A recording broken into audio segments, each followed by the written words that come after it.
Okay, so in this example, we're being asked to simplify the fraction. Now notice in our denominator that we are dealing with a square root. So we want to simplify this because we do not want to have square roots in our denominator. Okay, we've talked about this in the past. This goes back to having irrational numbers in our denominator. We don't want to do that. Okay, so in order to do that, we simply just need to multiply by the conjugate. All right, so for example, we'll have the following. 1 plus the square root of 2. Now, by multiplying by 1 plus the square root of 2, that's going to naturally get rid of those square roots. Okay. Now, what you do to the denominator, you also have to do to the numerator. So we're going to multiply here by 1 plus the square root of 2 as well.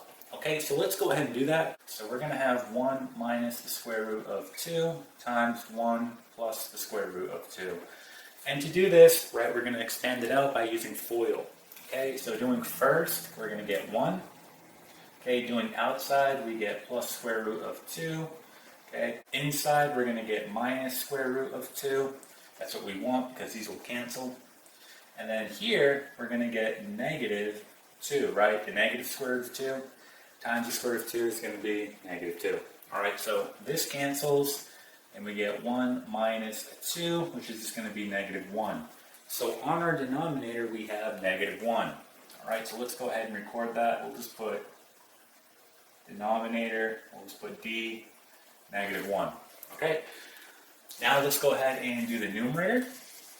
Okay, so let's go ahead and set that up. So we're going to have negative 5 plus the square root of 2 times 1 plus the square root of 2. All right, so same thing, we're going to expand this using FOIL. So doing first, we're going to get negative 5. Outside, we're going to get negative 5 square root of 2. Inside, we're going to get plus square root of 2.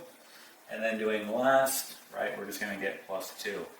So let's go ahead and just combine our like terms. So we have like terms here and here. We also have them here and here. Okay, so negative 5 plus 2 is going to give us negative 3. Okay, and if you want, you go ahead and just cross them out so you know you're done. And then we have negative 5 square root of 2 plus the square root of 2 is going to be negative 4 square root of 2. Okay, so that's what we have on our numerator. So putting this kind of all together, we have negative 3 minus 4 square root of 2 all over negative 1. And we can essentially break this down. So we have negative 3 over negative 1 minus 4 square root of 2 all over negative 1. Okay, so this is going to simplify down to the following. We're going to have 3 plus 4 square root of 2. This here is going to be our final answer. Okay, and that is it.